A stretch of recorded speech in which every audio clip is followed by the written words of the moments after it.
The drone feed flickered for half a second, then locked. The operator, a 26-year-old signalman from Dnipropetrovsk Oblast who goes by the call sign Taras, exhaled slowly and adjusted the joystick. On his screen, roughly 3.2 kilometers to the northeast, a column of Russian infantry fighting vehicles was moving through a shallow depression between two tree lines near the village of Mala Tokmachka. The time was Oro 9:14 on a gray October morning in 2024. The vehicles were BMP-3s, 5 of them rolling in a staggered formation, their 100mm low-pressure guns tilted slightly forward in the travel lock position. Taras had been tracking this column for 11 minutes. The lead vehicle's engine exhaust plume was clearly visible in the thermal overlay, a bright white smear against the cooler background of harvested field stubble. He noted the column's spacing, approximately 40 meters between vehicles, consistent with the interval Doctrine Russian motorized rifle units had been using along this approach route for weeks. He did not reach for a radio. He did not call for artillery. He keyed a short encrypted message to a position 400 meters to his left, where 2 Stugna-P anti-tank guided missile launchers sat concealed beneath camouflage nets stretched across the roof of a collapsed agricultural shed. The crews there had already been watching the same column through a separate Mavic 3 commercial drone orbiting silently at 180 meters altitude since the BMP-3s first appeared on the horizon. The message contained 4 pieces of information: vehicle count, formation type, current bearing, and estimated time to the engagement corridor threshold.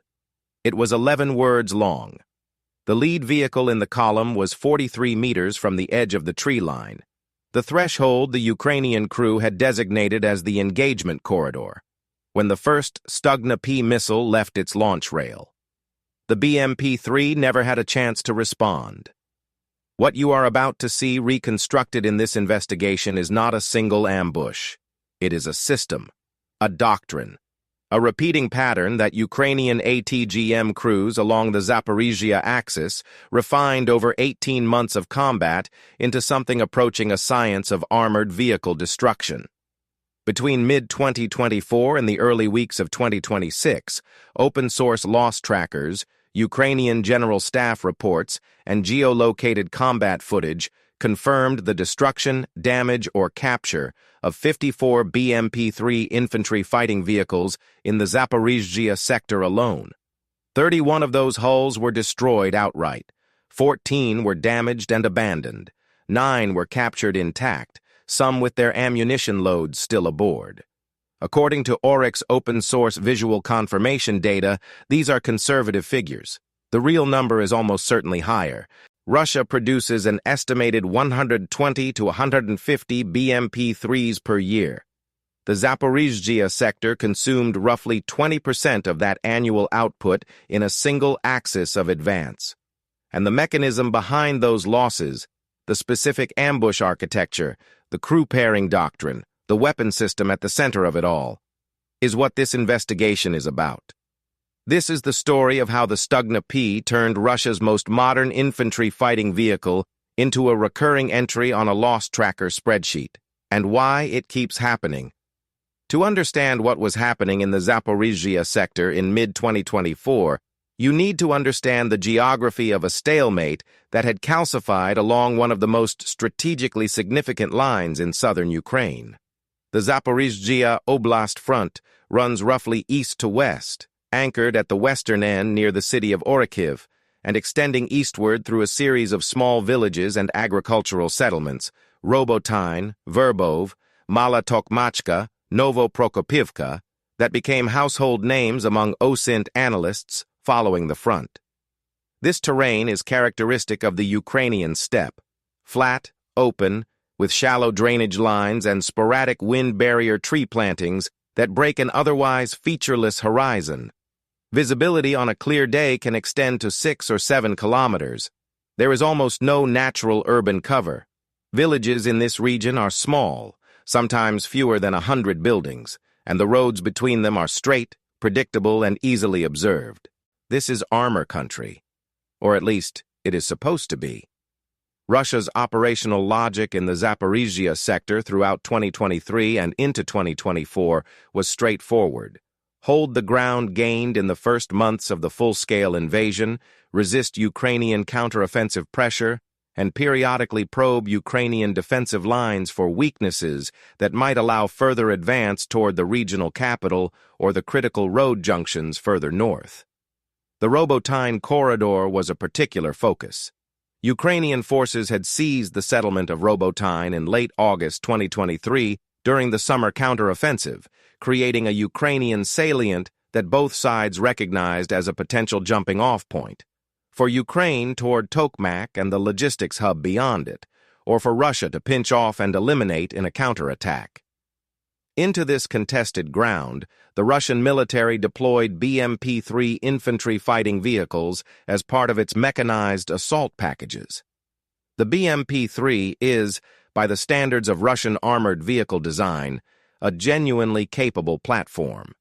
It entered service in 1987, replacing the BMP-2 in frontline motorized rifle units, and its armament package is unusually heavy for a vehicle of its weight class.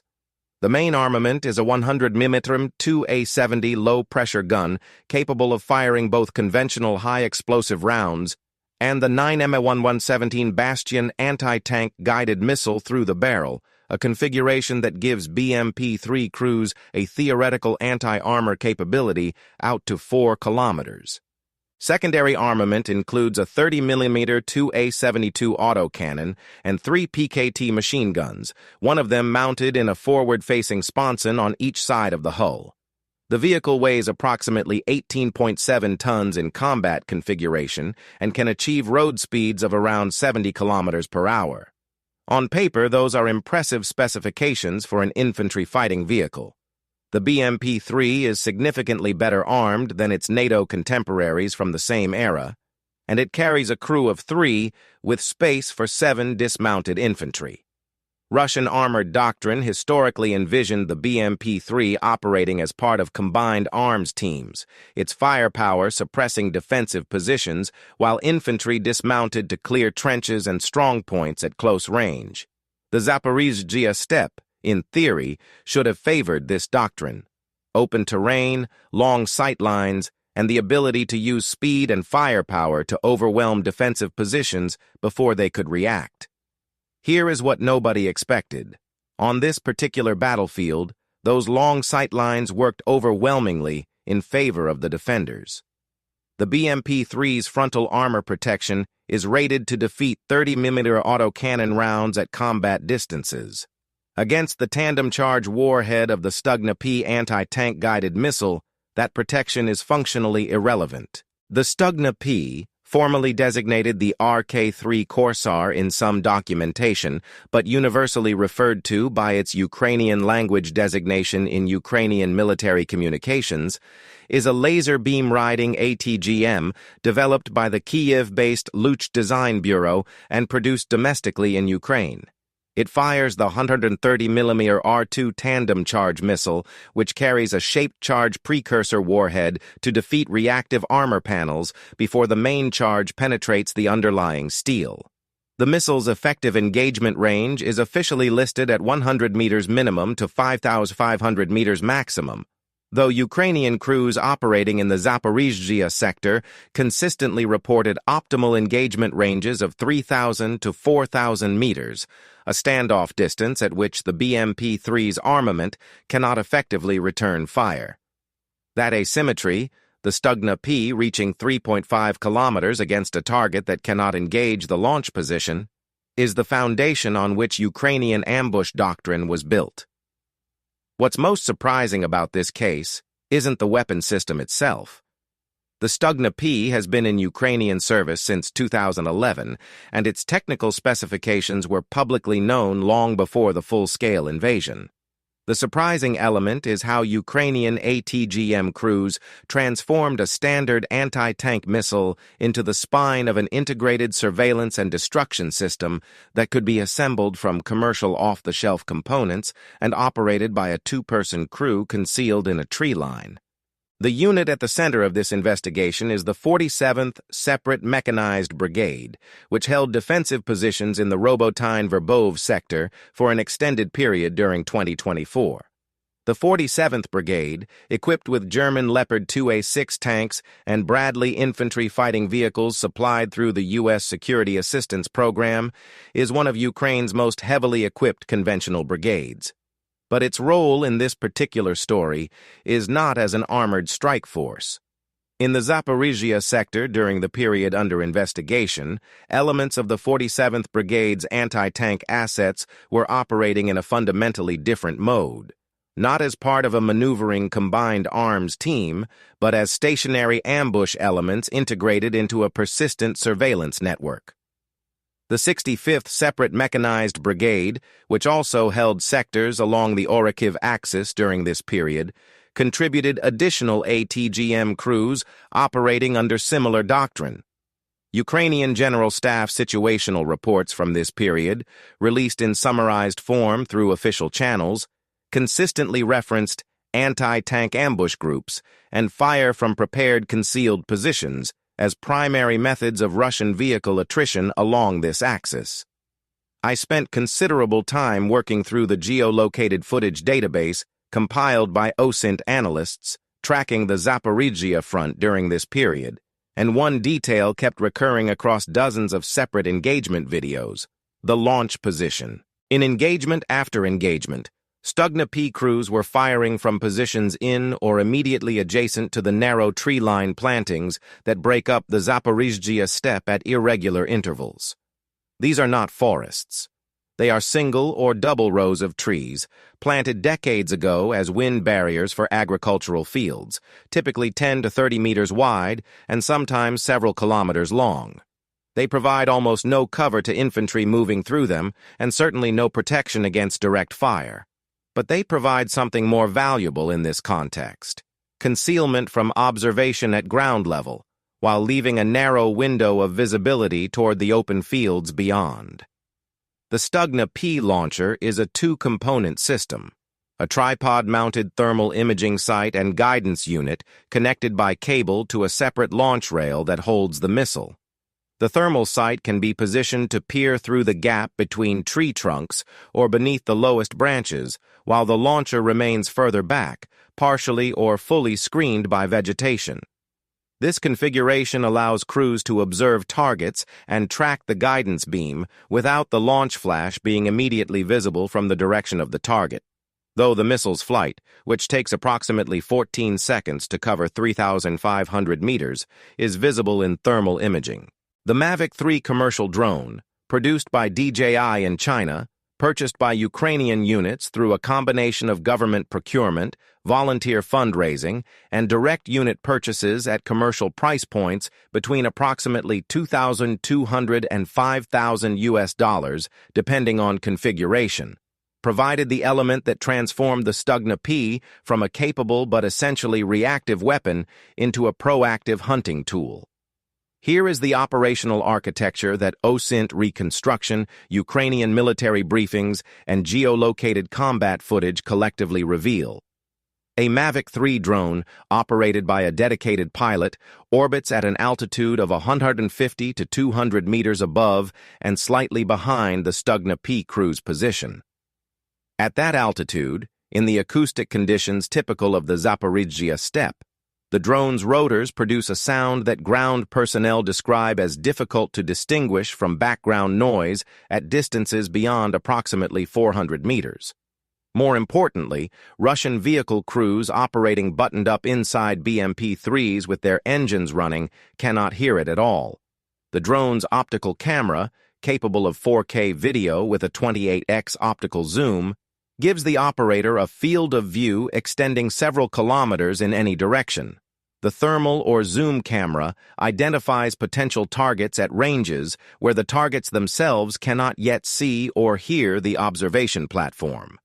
The drone operator, Taras, or someone like him, on any given morning along this front, watches the approach routes.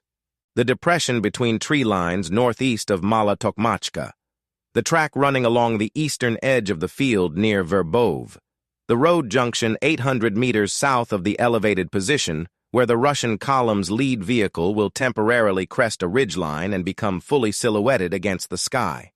When a target column is identified, the drone operator transmits its position, heading, and speed to the Stugna-P crew. This communication happens through encrypted digital messaging applications.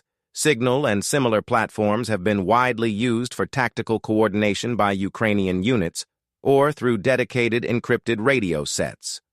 The Stugna-P crew's thermal sight is already active, its operator scanning the same approach corridor the drone is watching. As the target column enters the engagement corridor, the range band where the missile's guidance system performs optimally, typically 2,500 to 4,000 meters from the launch position, the thermal operator selects the target and begins tracking. The Stugna-P's guidance system is semi-automatic command to line of sight, or SACLOS with laser beam riding. The operator keeps the thermal sight's crosshairs on the target throughout the missile's flight. The missile follows the laser beam to the point of aim. There is no separate terminal guidance, no need for the operator to acquire and maintain radar lock. The skill requirement is essentially sustained, steady tracking of a vehicle that, in most engagement scenarios along this front, is either stationary or moving slowly. Rates of 5 to 15 kilometers per hour are typical for vehicles in close proximity to suspected defensive lines. At 3,500 meters, the missile flies for approximately 14 seconds. For those 14 seconds, the operator holds the crosshairs steady. The system sounds simple on paper, but executing it under combat conditions presented persistent challenges that Ukrainian crews had to solve through repetition and doctrine refinement. The Stugna-P's thermal sight requires several seconds to stabilize from a cold start, and in winter conditions along the Zaporizhzhia front, operators reported that early morning engagement windows sometimes had to be delayed because residual thermal signature from the crew's own bodies had accumulated in the concealment position overnight, creating a heat bloom that distorted the sight picture. The solution adopted by experienced crews was a rotation system. One operator maintained observation through the drone, while the second kept the thermal sight powered but uncoupled from the body heat of a nearby operator, with a handover protocol establishing the precise moment the primary shooter moved into position. A second, more operationally significant problem appeared during the early months of this campaign. Russian vehicle columns began traveling with dedicated electronic warfare support, typically a vehicle-mounted Krasuka or RB-636AM2 Svet-Ku jamming system operating at distances of 500 to 2,000 meters from the advancing column. These systems generate broadband radio frequency interference intended to disrupt Ukrainian drone control links. Drone operators reported that Mavic 3 units operating on standard DJI frequencies experienced intermittent control dropout in sectors where Russian EW assets were active, sometimes losing video feed for periods of 3 to 8 seconds. The Ukrainian response was to shift drone operating frequencies using modified firmware, a community-developed solution widely discussed in Ukrainian military technology forums, and to establish standard operating procedures for engagement initiation that did not depend on continuous drone video feed. If the drone feed dropped, the Stugna-P crew's own thermal observation was already tracking the target, and engagement could proceed without the overhead picture. This adaptation, the recognition that the drone is a queuing and confirmation tool rather than a mandatory component of the fire solution, represents a level of doctrinal sophistication that Russian force planners appear to have consistently underestimated. The first confirmed cluster of BMP-3 losses in this investigation's dataset falls in the period from June through August of 2024. Ukrainian OSINT analysts, working with the Oryx visual confirmation methodology, which requires clear photographic or video evidence showing recognizable vehicle features sufficient to establish type and prevent double counting, documented 8 BMP-3 hulls destroyed in the Zaporizhzhia sector during this period, with an additional 3 damaged vehicles abandoned within Ukrainian observation range of the front line. Geolocated combat footage from this period shows a consistent spatial pattern. The engagement locations cluster along a northeast-southwest axis, corresponding to the most direct approach routes toward Robotyne from Russian-held positions to the northeast. Behind the tactical record, there are individual stories that the coordinates and timestamps do not capture. The crew of one BMP-3 destroyed in late July 2024 near the Verbove approach track were identified through Russian military records subsequently leaked to investigative journalists. The vehicle commander was a 31-year-old contract soldier from Chelyabinsk Oblast on his second deployment to Ukraine. He had survived the fighting around Vuhledar earlier in the year. His driver was 22. A conscript who had been assigned to the vehicle 5 weeks before the engagement. The gunner, the one crew member whose role might theoretically have allowed a response to the incoming missile, had no line of sight to the attack vector. The engagement lasted 11 seconds from missile launch to impact. None of the three had any meaningful warning. That is not offered as sentiment. It is offered as a precise description of what the engagement envelope looks like from inside the targeted vehicle. A sudden catastrophic event with no preceding indication of threat and no available defensive action. Understanding that experience is necessary for understanding why Russian tactical command's repeated insistence on pushing armored vehicles down the same corridors represented such a profound failure of institutional responsibility toward the personnel it was committing to those approaches. The Russian response to these initial losses was instructive. Rather than withdrawing BMP-3 assets from the sector or fundamentally altering approach routes, Russian tactical commanders appear to have attempted to solve the attrition problem through increased speed, pushing vehicle columns to move faster through the recognized danger corridor, reasoning that higher ground speed would reduce the missile's flight time and give the crew less time to complete a guidance solution. Ukrainian crew accounts and the subsequent pattern of engagement footage suggest this adaptation was essentially ineffective. The Stugna-P's guidance system is equally capable of tracking moving targets at the vehicle speeds achievable in the terrain approaches to Robotyne. A BMP-3 moving at 30 kilometers per hour covers approximately 120 meters during the missile's 14-second flight at 3,500 meters, insufficient displacement to defeat a competently tracked engagement.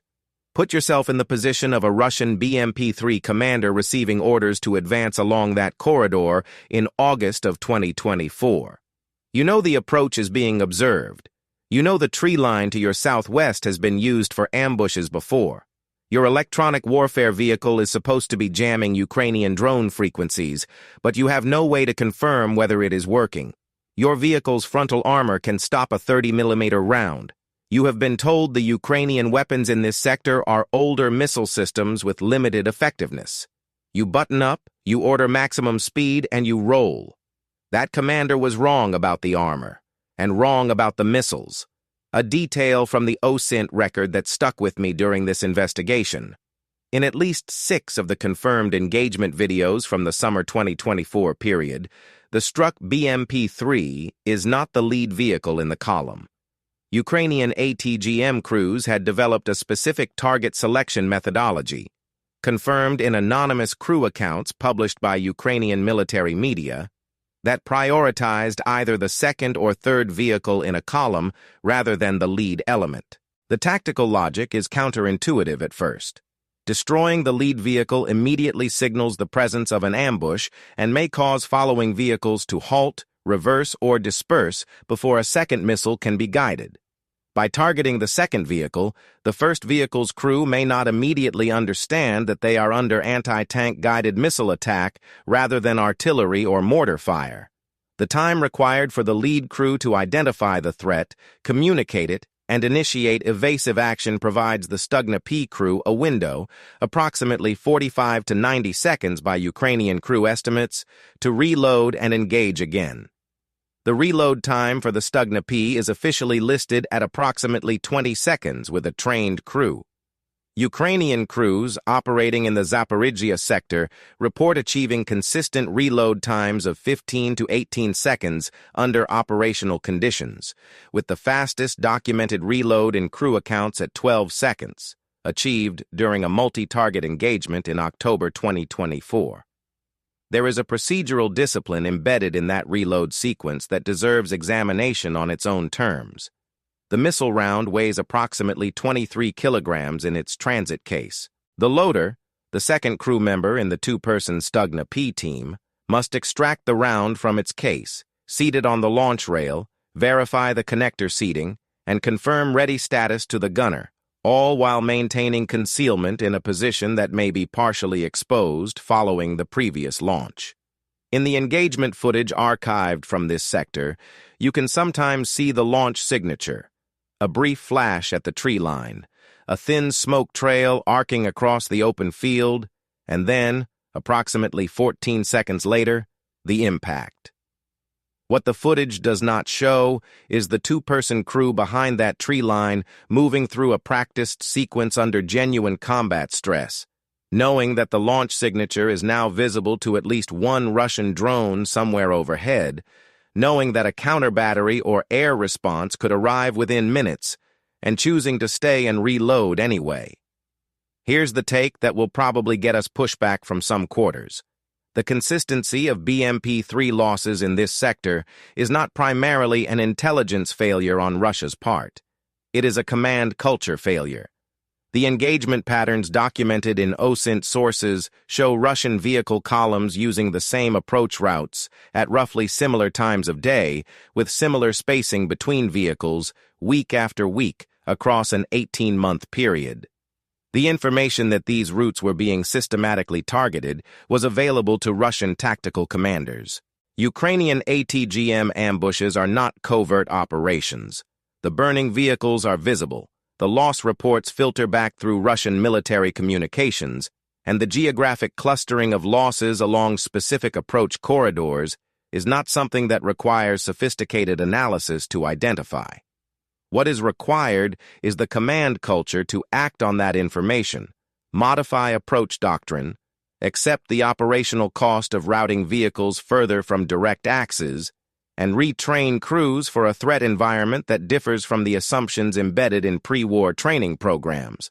That culture, in the Zaporizhzhia sector during this period, appears to have been largely absent. The autumn of 2024 brought a change in conditions that Ukrainian ATGM crews describe as simultaneously advantageous and challenging. Seasonal conditions shifted the engagement environment in ways that both sides had to adapt to.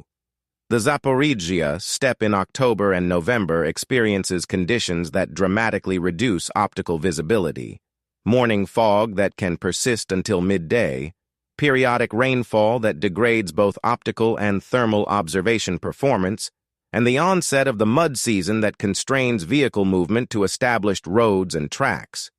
For Ukrainian Stugna-P crews, reduced optical visibility was compensated by the thermal imaging capability of their site.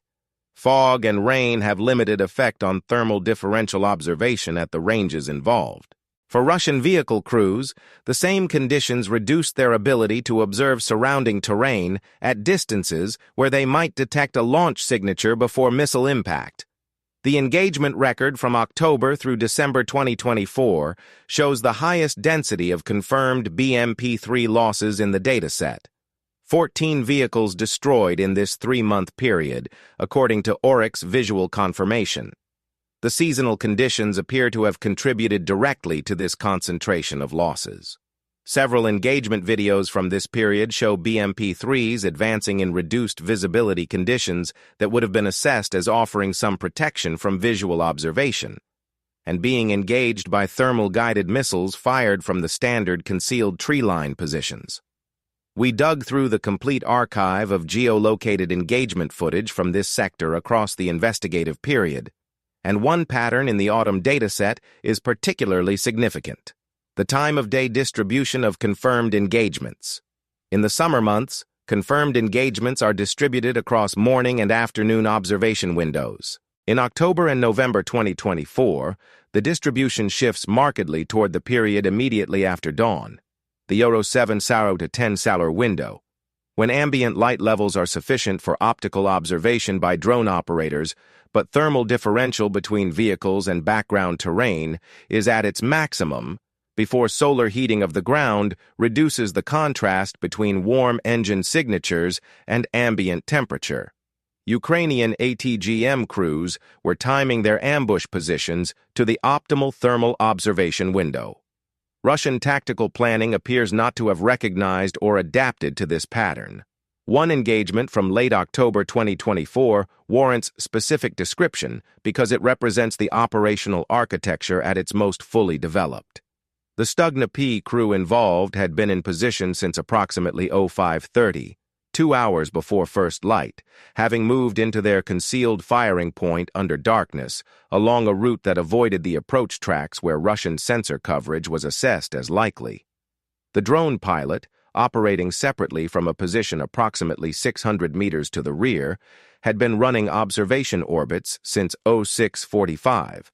The target, a 3-vehicle BMP-3 column, was acquired at 07:22 at a range of approximately 5,100 meters, well outside the engagement envelope, but tracked continuously as it moved along the approach track. The column halted twice during its approach, apparently for route reconnaissance checks. Each time it halted, the crew's thermal operator used the pause to refine his range estimate and confirm the lead vehicle's orientation relative to the planned engagement axis. When the column resumed movement and the lead vehicle crossed the 3,800-meter threshold, the engagement was initiated not against the lead vehicle, but against the trail vehicle, the last in the column, in a deliberate reversal of the standard second vehicle targeting doctrine.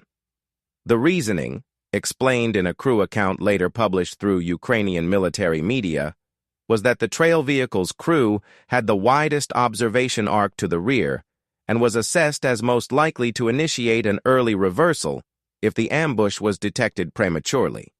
Eliminating it first sealed the column's exit route and forced the remaining vehicles to maneuver forward rather than withdraw. Both remaining vehicles were engaged within 73 seconds. Here's what nobody expected heading into the winter of 2024 and 2025.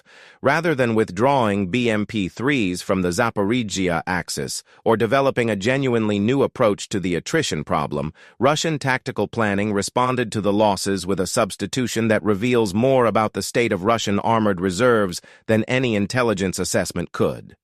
The BMP-2 began appearing in Russian assault columns along the Oryx axis in November 2024. The BMP-2 is a generation older than the BMP-3. It entered Soviet service in 1980, and its primary armament is a 30mm 2A42 autocannon rather than the BMP-3's 100mm gun and missile combination. It is slower, carries fewer dismounted infantry, and its protection levels are inferior to the BMP-3 in every meaningful category.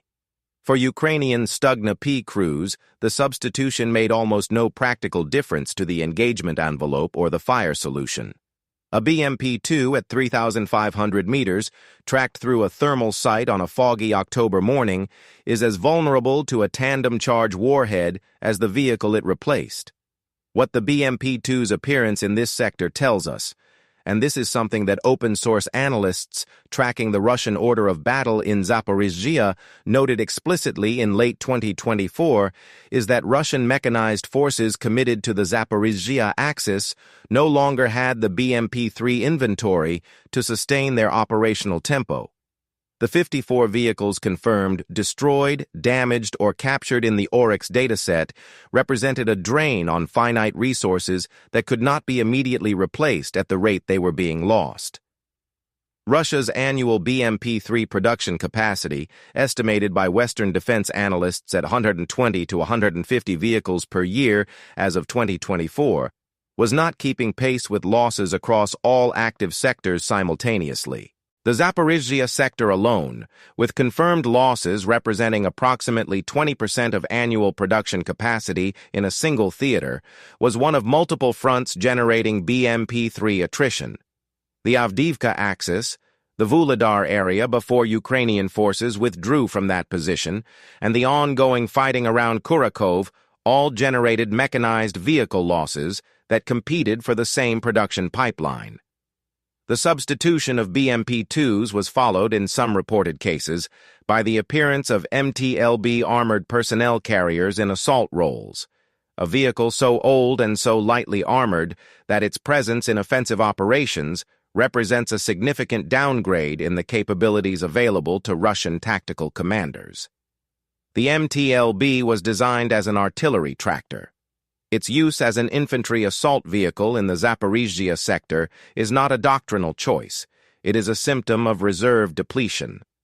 The common version of events that circulates in some defense commentary holds that Russia's defense production surge during the war years has essentially solved the equipment attrition problem, that Moscow can simply build its way out of losses faster than Ukraine can generate them.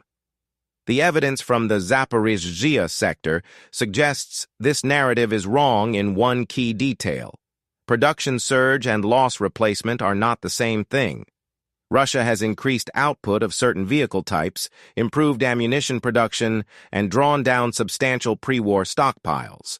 But the specific capability represented by the BMP-3, a relatively modern, heavily armed, thermally observed infantry fighting vehicle capable of combined arms assault operations, cannot be replaced by increasing production of older and simpler designs. The tactical capability gap created by 54 lost BMP-3s in a single sector is not bridged by 54 BMP-2s or MT-LBs. What strikes us about this pattern of losses is not the scale of Ukrainian success in isolation. It is what the Russian command response reveals about institutional learning. 18 months. The same approach routes, the same engagement ranges, the same thermal observation windows. The crews of the 47th and 65th Brigades refined their doctrine, improved their reload times, adapted to electronic warfare, and changed their target selection sequence. The Russian tactical commanders feeding BMP-3s into the same corridors adapted almost none of those variables. That is not incompetence in the conventional sense. It is a systemic failure of the feedback mechanisms that should translate battlefield evidence into tactical adjustment. By early 2026, the operational picture in the Zaporizhzhia sector had evolved in ways that open-source analysts are actively tracking. The density of confirmed BMP-3 engagements in OSINT records declined in the final quarter of 2025, not because Ukrainian ATGM activity reduced, but because the concentration of BMP-3 hulls in the sector had itself declined. Older vehicles predominated. Russian approach patterns shifted toward nighttime movement windows, attempting to degrade the visual observation component of the Ukrainian surveillance and strike system. Drone-resistant camouflage nets, fabric panels designed to reduce infrared signature, began appearing on Russian vehicles in footage from the sector, though the effectiveness of these measures against the Stugna-P's thermal guidance is assessed by Ukrainian technical analysts as marginal against the tandem warheads' terminal performance. The 9 BMP-3s captured intact during this period deserve specific attention because they represent an intelligence windfall that extended beyond the immediate tactical value of denying those vehicles to Russian forces. Ukrainian technical teams examined multiple captured BMP-3 hulls and reportedly found significant variations in manufacturing quality relative to pre-war examples, a finding consistent with reports from other sectors about reduced quality control in Russian armored vehicle production under wartime industrial pressure. Internal fittings showed evidence of component substitution. Electronic systems in at least some captured vehicles reflected improvised workarounds for components that Russian industry could not readily obtain under sanctions conditions. These observations, reported through Ukrainian military technical channels and partially corroborated by independent defense analysts, suggest that the BMP-3s appearing in the Zaporizhzhia sector in 2025 are not equivalent to those manufactured before 2022, even setting aside the tactical vulnerability revealed by ATGM engagements. One of the 9 captured vehicles, a BMP-3, seized essentially intact after its crew abandoned it when it became mired in soft ground approximately 400 meters from the Ukrainian forward line, was subjected to a more thorough technical examination than the others. The vehicle's gun control electronics showed what Ukrainian analysts described as non-standard wiring harnesses consistent with field-level substitution of sanctioned components. The thermal imaging system in the vehicle commander's station, which should have provided independent observation capability, was non-functional. Examination suggested the fault was a failed component that had not been replaced rather than combat damage. The vehicle had been operating with a degraded sensor suite before it ever reached the engagement zone. That finding, a captured vehicle with pre-existing equipment failures that its crew could not repair, appears in the technical examination report as a single-line item. Its implications for Russian armored vehicle readiness across the broader force are considerably larger than a single-line item suggests. What do you think? Did Russian command failure in this sector represent a failure of the specific commanders involved, or a systemic inability of the Russian military institution to translate battlefield evidence into tactical change? That question does not have a clean answer. Both elements are almost certainly present. But the pattern across 18 months of BMP-3 losses in Zaporizhzhia points toward something deeper than individual command failure. It points toward a force that could not learn at the speed the battlefield required. The Stugna-P itself, as a weapon system, will not remain the dominant solution indefinitely. Russian forces have begun deploying additional jamming systems, specifically targeting the laser wavelengths used by beam-riding guidance in Ukrainian ATGM types, and drone-hunting interceptor drones have appeared in sectors where Mavic 3 observation platforms were operating. The arms race dynamic of adaptation and counter-adaptation that has characterized the technology evolution along every axis of the Ukrainian front is not suspended in Zaporizhzhia. Ukrainian ATGM crews are aware of it. The open-source community tracking this sector is watching for the next iteration. What analysts following the Zaporizhzhia front are specifically monitoring heading into 2026 includes the rate at which BMP-3 hulls continue to appear in Russian assault formations along this axis, which will indicate whether Russian production and redistribution has managed to partially restore the depleted inventory, the evolution of Russian approach timing and route selection, which has already begun to shift away from the predictable patterns that made the Stugna-P ambush doctrine so consistently effective, and the potential fielding of new or upgraded anti-tank missile guidance modes by Ukrainian crews, including the potential integration of fire-and-forget infrared terminal guidance on domestically produced missiles, a development Ukrainian defense industry sources referenced in public statements in late 2025 without specifying timelines. The 31 destroyed BMP-3s confirmed by Oryx visual documentation represent one data point in a much larger accounting of how the Zaporizhzhia front is reshaping Russian armored capability.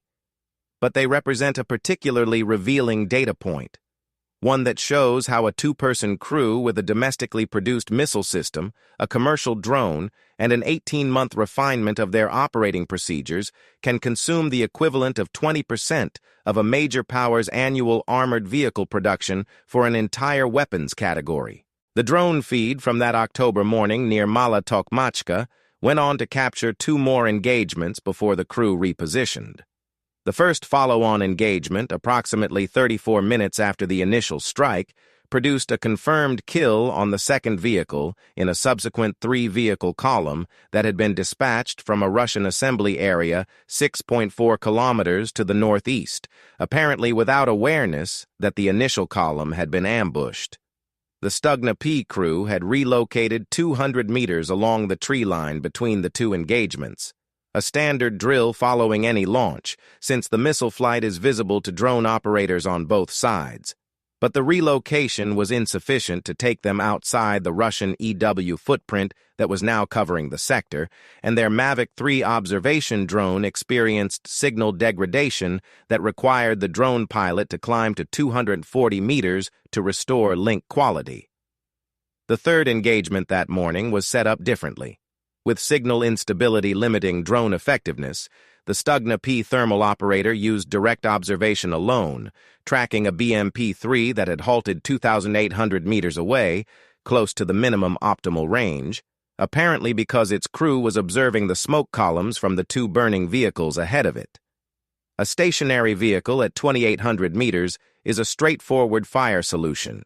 The missile was in flight for approximately 11 seconds. By 11:30 that morning, the crew had expended 4 missiles, confirmed 3 strikes, and repositioned twice. They were resupplied the following evening. The question that remains open for open-source analysts, and that will define whether the pattern documented in this investigation continues into the rest of 2026, is whether Russian Tactical Command on the Zaporizhzhia axis will finally implement the doctrinal changes required to complicate the Ukrainian ambush architecture, or whether the institutional inertia documented across 18 months of evidence will continue to place armored vehicles into the same engagement corridors against a system that has demonstrated, repeatedly and measurably, that it wins that exchange. The evidence so far does not favor optimism about institutional change. But the battlefield is not static, and the Stugna-P crews along the Zaporizhzhia tree lines are not the only ones adapting. Will Russian Tactical Command on this axis find the adaptation that finally changes the loss rate? Drop yes or no in the comments. We read every one. If you want to go deeper on how Ukrainian ATGM doctrine evolved across multiple axes of the front, and what the pattern of armored vehicle losses tells us about Russian operational capacity heading into the second half of 2026, the investigation into the Vuhledar vehicle column losses, a separate and equally revealing dataset, covers the early template for exactly the kind of ambush architecture we documented today.